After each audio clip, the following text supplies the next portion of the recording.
Okay, good evening, student. Again, समस्त question my voice clear ଅଛି. No issue. Everything is clear.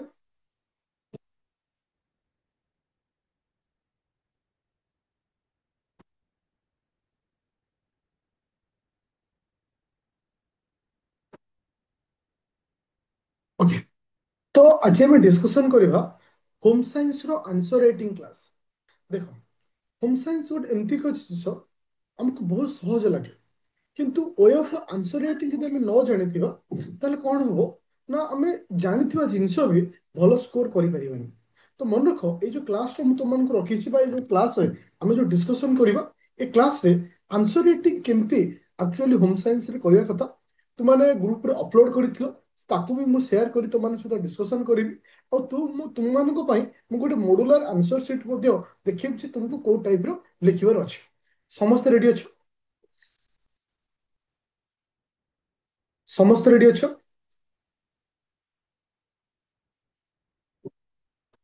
ତ ସମସ୍ତଙ୍କ voice clear ଅଛି? ସମସ୍ତଙ୍କ ମୋ ଭଏସ କ୍ଲିୟର ଅଛି?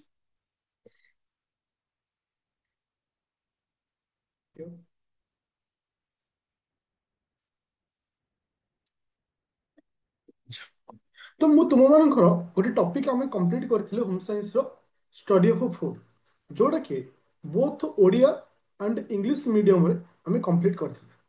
ତ ତାକୁ ବେସ୍ କରି ମୁଁ ତୁମମାନଙ୍କୁ ଦୁଇଟି କ୍ୱେଶ୍ଚିନ୍ ପ୍ରୋଭାଇଡ କରିଥିଲି. ବହୁତ ସାରା ପିଲା ଆନ୍ସର ରାଇଟିଂ କରିଛ, ଆଉ ମୁଁ ମଧ୍ୟ ଚେକ୍ କରିଛି.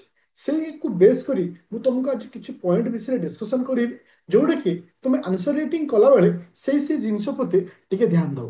ଯେ କ୍ୱେଶ୍ଚିନ୍ ନମ୍ବର ୱାନ୍ ଆମର କ'ଣ ଥିଲା?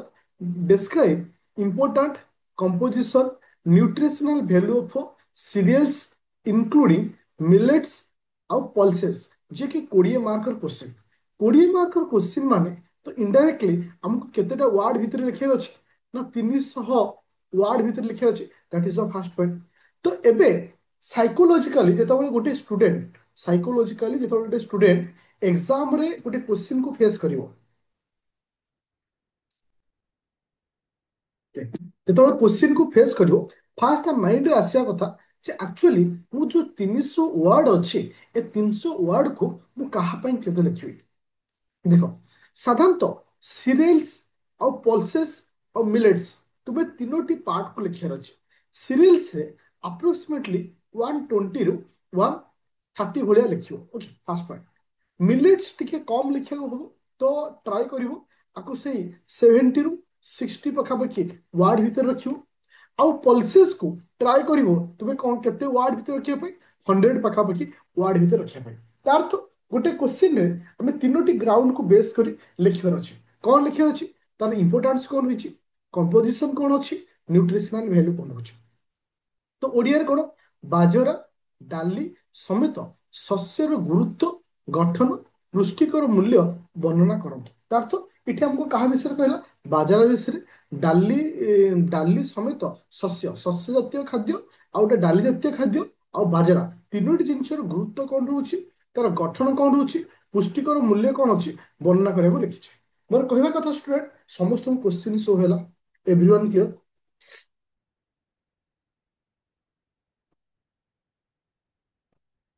ସମସ୍ତେ କ୍ୱେଶ୍ଚିନ୍କୁ ବୁଝିପାରିଲ ହଁ କି ନା?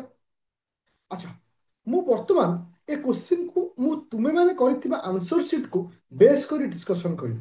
ଆଚ୍ଛା, ଇଏ ଗୋଟେ ଆନ୍ସର ସିଟ୍ ସମସ୍ତଙ୍କୁ ଶୋ ହଉଛି? ଅବଶ୍ୟ କାହା ନାଁଟା ଲେଖା ହେଇନି, କାରଣ ତୁମେ ତ ଲେଖିଲା ବେଳେ ଆକ୍ଚୁଆଲି ପିଡିଏଫରେ ନାଁ ନ ଲେଖି ପେପର ଉପରେ ଟିକେ ଲେଖିଦେଲେ ବେଟର ହବ. ଓକେ. ଆଚ୍ଛା, ଏଇ ଯୋଉ ଜଣଙ୍କ ଲେଖା ଶୋ ହଉଛି, କ୍ୱେଶ୍ଚିନ୍ ନମ୍ବର ୱାନ୍ ଯୋଉ ଲେଖା ହେଇଛି ଶୋ ହଉଛି, ଏ କ୍ୱେଶ୍ଚିନ୍ ନମ୍ବର ୱାନ୍ ଟା ଶୋ ହଉଛି? ୟେସ୍ ଅର୍ ନୋ? ଶୋ ହଉଛି ତ? ଓକେ. ଦେଖ, ତ ଅବଶ୍ୟ ଏଇ ଯୋଉ ପିଲାଟାର ନାଁ ତ ଅବଶ୍ୟ ଲେଖି ନାହାନ୍ତି. କାରଣ ଜାଣିପାରୁଛ କାହା ଅକ୍ଷର ବୋଲି? ହ୍ୟାଣ୍ଡ ରାଇଟିଂ ଜାଣିପାରୁଛୁ କାହା ଅକ୍ଷର, କାହାର ଏ ନୋଟଟା ବୋଲି ଜଣାପଡୁଛି କାହାକୁ? ଏ ଯୋଉ ପିଲାଟି ଲେଖିଛି ବହୁତ ସୁନ୍ଦର ଭାବେ ଲେଖିଛି, ଆଉ ଇମ୍ପ୍ରେସନ ମାର୍କ ମଧ୍ୟ ଏଥିରେ ଅଛି. କିନ୍ତୁ ଏଥିରେ ସେ କିଛି ଭୁଲ କରିଛି, ଯୋଉଟା କି ତାର ମାର୍କକୁ କମେଇ ଦେବେ, ଯୋଉଟା କି ତୁମମାନେ ଏଥିରୁ ଶିଖିବାର ଅଛି. ଏଥିରେ ତୁମକୁ ଶିଖିକିରି ଏଇ ଟାଇପର ଲେଖିବାର ଅଛି. ଦେଖ, इथे से कौन कहिଛି ना सिरियल्स मिलेट्स पल्सेस जोटा कि एक गुरुत्वपूर्ण शस्य हिसाब से कहूँ तापर सिरियल्स को केमती डिवाइड करुचे तो इम्पोर्टान्स रे तीन टा पॉइंट रखुଛି आउ कंपोजिशन को भी से डायग्राम रे रखिछि तापर कौन रखिछि ना न्यूट्रिशनल वैल्यू रे आज टेबल बनेछि ठीक अछि किंतु पल्सेस रे डेटा से जिनस होछि इंपोर्टेंस स्कोर होछि इंपोर्टेंट रे न्यूट्रिशन होछि nutritional and health benefit code होछि रोल ऑफ सस्टेनेबिलिटी एग्रीकल्चर कथा कहिछि जोटा कि तार इंपोर्टेंस होछि कार पल्सेस रो कंपोजिशन मध्ये सेही भଳି डायग्राम रे अछि आ तार न्यूट्रिशनल वैल्यू मध्ये रहछि जेमति कि विटामिन बी कॉम्प्लेक्स रहछि तार प्रोटीन रहछि फैट रहछि एवरीथिंग इज ओके तो मिलेट्स मध्ये सेही भଳି रहछि तार important composition nutritional value more कहिबार कथा ए ए जो क्वेश्चन रे जरा यदि मार्किंग दबो मिनिमम मिनिमम ए टाइप जो डायग्राम तुम जो टाइप लिखिछ अति कम रे मिनिमम 13 प्लस तो स्कोर आसो डेफिनेटली इधर 13 प्लस स्कोर आसो किंतु इते टिके मॉडिफाई करथिले तुमे आराम से 15 पाखापाखि बा 14 भलिया स्कोर करि परलो 19 20 रो चेंजेस थिला तुम मानको अन्य मानको मध्ये मु सेही कथा कहूची तुमे जेतल क्वेश्चन एंटर करछ देखो ये जो डायग्राम टा ही इंपोर्टेंट थे देखो मन अच्छे पिले जो मुझे तुमको सीरियल्स पढ़े सीरियल्स रो गोटे इमेज थिला मन अच्छे सीरियल्स रो गोटे इमेज मु करथिली हाँ कि ना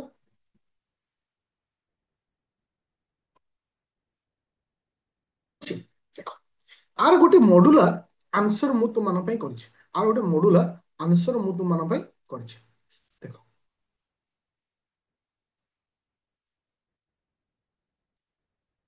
अच्छा ए हैंडराइटिंग टा मु एथिपा मो हैंडराइटिंग टिके एते राइटिंग टा एते भलो न पिला मु निजे तुम मान पई लिखिछि जोटा कि तुमको से टाइप रो लिखले टे बेटर हो तो इथरे मु तीनोटी जिनिस को मिक्स करछि गोटे डायग्राम गोटे टेबुल को गोटे थियोरी तार्थ खाली आम सर्टकट रे टेबुल भी मध्य करवानी देखो ये जो एते सारा लिखा है এটা বেশি भी नुहे 100 ওয়ার্ড ভিতরে লেখা আছে দেখো প্রথমে কেমতি মু রিপ্রেজেন্ট করছি আগে মু সিরিয়ালস কু লিখিছি যে সিরিয়ালস কাহা কবা সিরিয়ালস হচ্ছে ଗୋଟେ গুরুত্বপূর্ণ ফুড হিসাবে রয়েছে containing essential nutrients such as vitamin mineral and fiber it provide global food security it is a primary energy source ବୋଲି କହୁଛେ ତ এই ଜିନିଷଟାକୁ ମୁଁ ଡାଇଗ୍ରାମରେ ନ ଲେଖି ଆଜି ପଏଣ୍ଟ ହିସାବରେ ଲେଖିବି ଯୋଉଟା କି ଗୋଟେ ଷ୍ଟୁଡେଣ୍ଟକୁ ଫାଷ୍ଟ ଷ୍ଟାର୍ଟିଂରୁ ହଠାତ୍ କିନା ଡାଇଗ୍ରାମ କରିବନି ଫାଷ୍ଟ ତୁମକୁ କିଛି ପଏଣ୍ଟ କରି ଲେଖିବାର ଅଛି ତାପରେ ମନେ ପକାଅ ଏଇ ଯୋଉ ଇମେଜଟା ମୁଁ ତୁମକୁ କହିଥିଲି ଯେ ସିରିଏଲ୍ସ ଉପରେ ଯଦି କିଛି କ୍ୱେଶ୍ଚିନ୍ ଆସିବ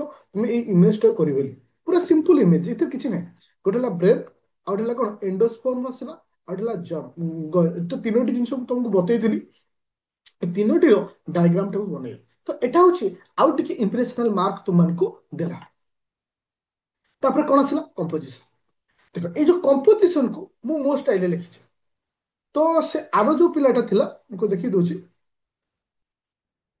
तार जो कंपोजिशन को तुम लक्ष्य कर कंपोजिशन এটা ভ্যারি করিব স্টুডেন্ট টু স্টুডেন্ট ভ্যারি করিব তার অর্থ নুহে এটা ভুল আছে এটা এই স্টাইল রে composition is very good composition কহিলা ওয়াটার परसेंटेज कार्बोहाइड्रेट केते रहउछि मिनरल कोन कोन रहउछि विटामिन्स कोन रहउछि प्रोटीन कोन रहउछि लिपिड्स केते रहउछि तो आ डायग्राम देखलो मु मो डायग्राम देखिए देखो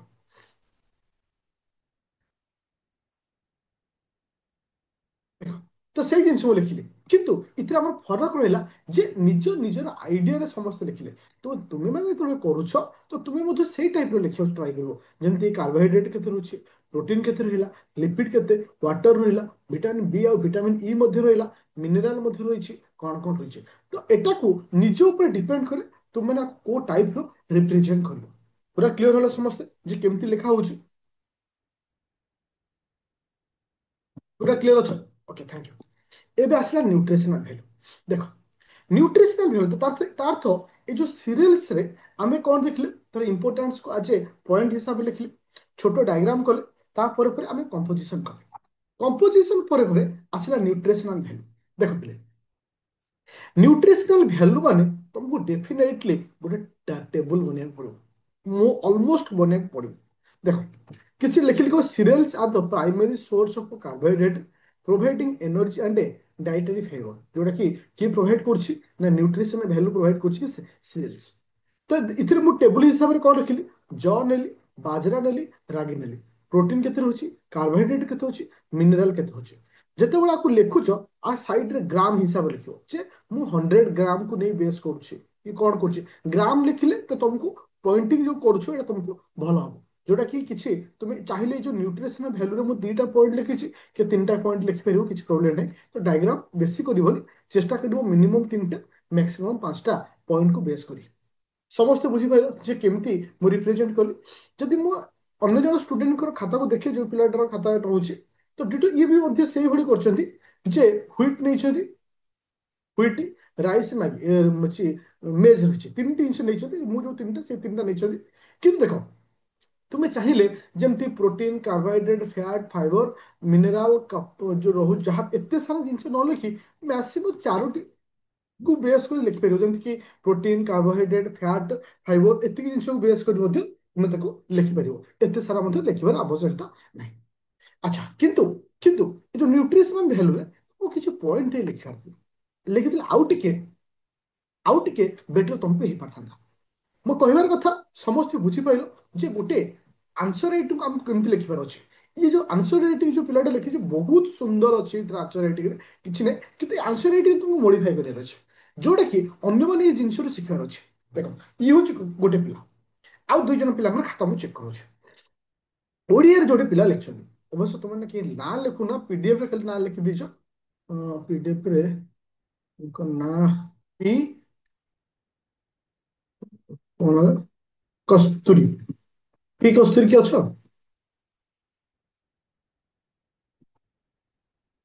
यस। तो लेखा बहुत भल अच्छी, किंतु आउ टिके तुमको मॉडिफाई करार अच्छे। मॉडिफाई करार अच्छे कौन? देख, जोटा कि जमती कि मुझे तुमने कही जो जो डायग्राम करने जो एटा डायग्राम, ये डायग्राम टा आड करार थिला। तो आउ कौन करार थिला? गुरुत्वपूर्ण रखिल, तुम एटा सर्ट रे लिखि देछ जे शक्तिर उत्स, प्रोटीन जोगाण, এটা ঠিক ଅଛି। কিন্তু ଆକୁ ଟିକେ ଟ୍ରାଏ କରିବ ଏତେ ସାରା ନ ଲେଖି ଯେ ଏଥିରେ ଇମ୍ପୋର୍ଟାନ୍ସ କ'ଣ ରହୁଛି ଫାଷ୍ଟ ଟିକେ ରଖିବ। ଯେ ଆର ଯୋଉ ଗୁରୁତ୍ୱ ଯୋଉ ଦେଖିଛ ଇମ୍ପୋର୍ଟାନ୍ସରେ ଟିକେ ଲାଇନ ବାଲା ତିନିଟା ଖଣ୍ଡ ରଖିବ। ଯେମିତି କି ମୁଁ ତମକୁ ବତେଇଥିଲି ଯେ ଏଥିରେ କୋଉ କୋଉ ମିନେରାଲ୍ସ ରହୁଛି, ଏଥିରେ ପ୍ରୋଟିନ ମାନେ କ'ଣ କ'ଣ ଜିନିଷ ରହୁଛି, ଟିକେ ଲାଇନ ବାଲା ଲେଖିଲେ ଷ୍ଟାର୍ଟିଂରୁ ଟିକେ ଭଲ ମାର୍କ ଆସିବ। ତାପରେ ଆସିଲା ଗୁରୁତ୍ୱ, ସରିଲା ଗୁରୁତ୍ୱ ଶକ୍ତିର ଉତ୍ସ।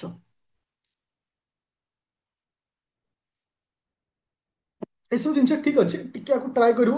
ଦେଖ, ଏ ଯୋଉ ତଳେ ସବୁ ଗାର ଦଉଛ ଠିକ ଅଛି, ଯେମିତି ତଳେ ସବୁ ଅଣ୍ଡରଲାଇନ୍ ଲେଖିଛ, ତ ଏଟାକୁ ଯଦି ଯୋଉମାନେ ଅନ୍ୟମାନେ ବି କରୁଛ, ଯଦି ଇମ୍ପୋର୍ଟାଣ୍ଟ ପଏଣ୍ଟ ତଳେ ଗାର ଦଉଛ କିଛି ପ୍ରୋବ୍ଲେମ ନାହିଁ। କିନ୍ତୁ ଏମିତି ଜିନିଷ କର, ଯେହେତୁ ଏଟାକୁ ହେଡିଂ ରଖୁଛ, ଆକୁ ଦିଟା ଗାର କର, କିମ୍ବା ଆକୁ ଗାର ନ ରଖିକି ଗୋଟେ ବକ୍ସ କର। ଆକୁ ଗୋଟେ ବକ୍ସ କର, କାରଣ ଆ ତଳେ ଗାର ହେଇଗଲା ଟିକେ ପ୍ରୋବ୍ଲେମ ହଉଛି। ଆକୁ ଗୋଟେ ବକ୍ସ କରିଦିଅ, ଆ ତଳେ ଗୋଟେ ଗାର କରିଦିଅ, ଯୋଉଟା କି ଆଉ ଟିକେ ତୁମକୁ ବେଟର ହବ, ସ୍ୱାସ୍ଥ୍ୟର ଉପକାର ରହୁଛି। ଠିକ ଅଛି, କିଛି ଇମ୍ପୋର୍ଟାଣ୍ଟ ମାନେ କିଛି ପ୍ରୋବ୍ଲେମ ନାହିଁ। କିନ୍ତୁ ତୁମେ ଏଥିରେ ଟେବୁଲ କାହିଁ, ଟେବୁଲ କାହିଁ ମତେ କୁହ। ଏଟା ତ ତମେ ଯୋଉ ଲେଖିଛ ଠିକ ଅଛି, କିନ୍ତୁ ଏଟା 300 ୱାର୍ଡ ନୁହେଁ, 300 ଭିତରେ କମି ଯାଉଛି। ଏଟା তুমি କାଉଣ୍ଟ କରିବ, 300 ଏଟା କମିଯିବ। ଟେବୁଲ କାହିଁ, ଯୋଉ ଜିନିଷ ମୁଁ ତମକୁ କହିଥିଲି।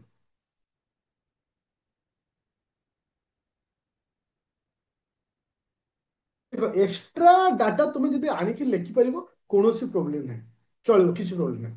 କିନ୍ତୁ ଡିପେଣ୍ଡ କରେ ତୁମମାନଙ୍କ ଉପରେ ଯେ ମୋର କଣ ତମେ କଣ ଲେଖୁଛ। ମୁଁ ତୁମକୁ ଏଇଟା କହୁନି, ବର୍ତ୍ତମାନ କହୁଛି सर एग्जैक्ट डाटा, सॉरी मैं एक्स्ट्रा कहदेली। एग्जैक्ट डाटा 19-20 डिफरेंट हेल्थ चलो। सपोज 4.5 अच्छी, तुम 4.2 कि 3 करो चलो, किसी प्रोब्लेम नहीं, कारण विभिन्न बही विभिन्न मत भ्यारी करे।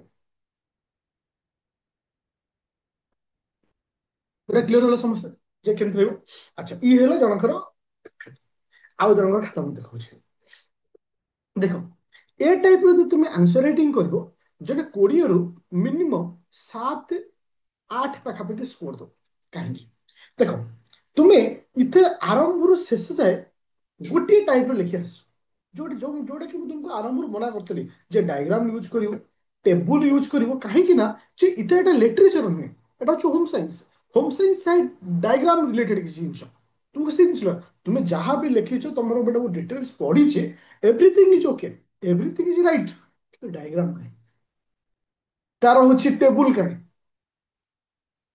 बुझीपार तो ये सब रईटिंग टा केवे कहीं ना ପରିଶ୍ରମ କରିବ ପାଠ ପଢିବ କିନ୍ତୁ ଏସବୁ ଭଳି ରାଇଟିଂ କରିବା ଦ୍ୱାରା ଭଲ ମାର୍କ ଆସିବ। ତାଙ୍କ ନାଁ କଣ? କିଏ ଅଛି କି ଏ ଖାତାରେ ଜାଣିପାରୁଛ ନିଜ ନାଁ ବୋଲି? କାରଣ ଲେଖା ବି ହେଇନି।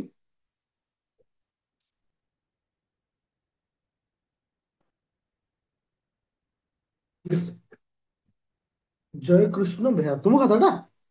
ବୁଝିପାରିଲ ତୁମେ କଣ ଭୁଲ କରିଛ? ଯେ ଆକ୍ଚୁଆଲି କଣ କରିବାର ଥିଲା ଆମକୁ? Everyone clear? କାହିଁକି ନା ମୁଁ ତୁମକୁ ଦିଟା ଜିନିଷ ଶିଖେଇଲି ଆଜି ଶିଖେଇଲି ଯେ ତୁମେ କେମିତି ଆନ୍ସର ରାଇଟିଂ କରିବ, କୋଉ ଟାଇପର।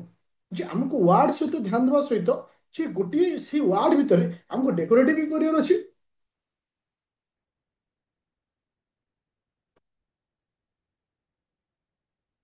ଦେଖ ତୁମ ଖାତା ମୁଁ ଅବଶ୍ୟ ସମସ୍ତଙ୍କ ଖାତା ଦେଖିନି, କାରଣ ବହୁତ ସାରା ପିଲାଙ୍କ ଖାତାରେ ଆନ୍ସର ରାଇଟିଂ ଲେଖିବା ଷ୍ଟାଇଲ ଭୁଲ ଥିଲା। କାରଣ ତୁମେ ନିଜେ ଜଜମେଣ୍ଟ କରିସାରିବଣି ଯେ ଯୋଉ ଟାଇପର ମୁଁ କହିଛି ତୁମେ ସେଟା ଲେଖିଛ କି ନାହିଁ।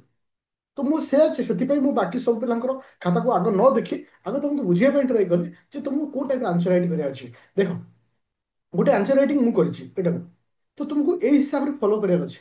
ଏଇଭଳି ଏଇ ଯୋଉ ଜଣଙ୍କ ପିଲା ଯୋଉ ଟାଇପର ରଖିଛନ୍ତି, ଏଇ ଯୋଉ ଛୋଟ ଛୋଟ ଡାଇଗ୍ରାମ କରିଛନ୍ତି ଏମିତି କଲେ ଆଉ ଟିକେ ସୁନ୍ଦର ଲାଗିବ, ଆଉ ଟିକେ ସୁନ୍ଦର ଲାଗିବ। ବୁଝିପାରୁଛ ନା?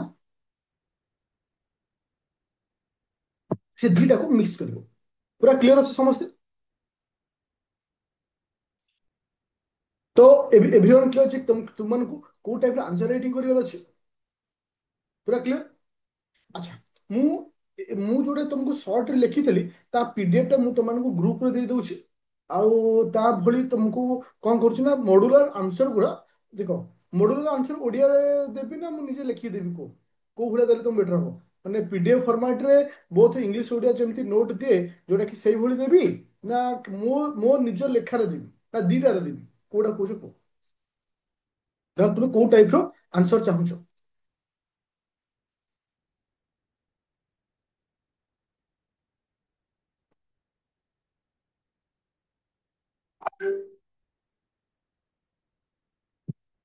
ଗୋଟେ ମିନିଟ।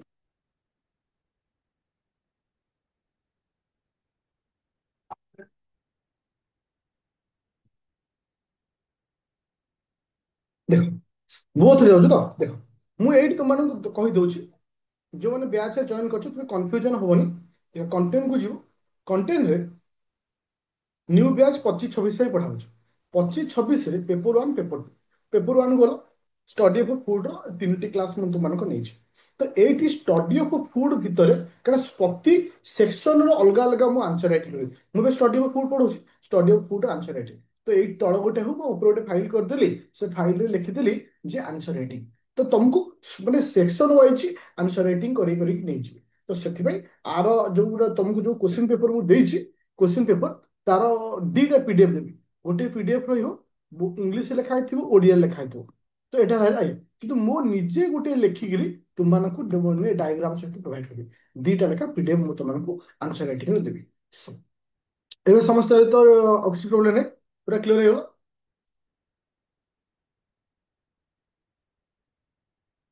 ଏବେ ଆଉଥରେ ତୁମେ ଯଦି ଆଉଥରେ ଆନ୍ସର ରାଇଟିଂ କରିଦେବ ସମସ୍ତେ ଯୋଉ ଟାଇପର ମୁଁ ତୁମମାନଙ୍କୁ କହିଲି, କାରଣ ଏଟାକୁ ଲେଖିକିରି ବାଉଣ୍ଡ ସମସ୍ତେ ଦେବା ପାଇଁ।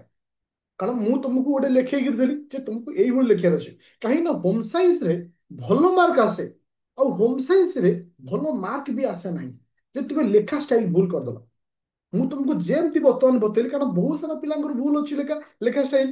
ବର୍ତ୍ତମାନ ମୁଁ ଯୋଉ ଟାଇପର ତୁମମାନଙ୍କୁ ଶିଖେଇଲି ତୁମେ ସେଇ ଟାଇପର ଆନ୍ସର ରାଇଟିଂ କରି ଆଜି ହିଁ ମତେ ଦବ, କିମ୍ବା କାଲି ସଣ୍ଡେ ଭିତରେ ଯଦି ଦବ ତାହେଲେ ବେଟର ହବ। ଆଉ କାହାର ଡାଉଟ ଅଛି କି? ଆଉ ମନକୁ ହୋମ ସାଇନ୍ସରେ ଭଲ ଆନ୍ସର ରାଇଟିଂ ନ କଲେ ମାର୍କ ପାଇବନି। তুমি ଜାଣିଥିବ କିଛି କିଛି ପିଲା କୁହନ୍ତି, ଟିଚର କୁହନ୍ତି ହୋମ ସାଇନ୍ସରେ ମାର୍କ ଆସୁନି। ଓନ୍ଲି ଗୋଟିଏ କାରଣ ଯେ ସେମାନେ ଲେଖା ଷ୍ଟାଇଲ ଭୁଲ କରନ୍ତି। ଯୋଉଟା କି ହିଁ କାରଣ। ମୁଁ ତମକୁ ତିନିଟା ପେପର ଦେଖେଇଲି, ତିନି ଜଣ ଷ୍ଟୁଡେଣ୍ଟଙ୍କର ତିନିଟା ଆନ୍ସର ସିଟ୍ ଦେଖେଇଲି। ତିନି ଜଣ ଭିତରେ তুমি ଜାଣି କମ୍ପାରିଜନ କରିପାରିଲ ଯେ ସମସ୍ତେ କୋଉ କୋଉ ଟାଇପର ଭୁଲ କରୁଛନ୍ତି। ଆମକୁ ସେ ଭୁଲ କରିବାର ନାହିଁ। Okay, thank you. ତ ଏଟାକୁ ଏବେ ଅପଲୋଡ କରିଦଉଛି, ତୁମେ ତାକୁ ଆଜି ଲେଖିକି ମତେ ପଠାଅ।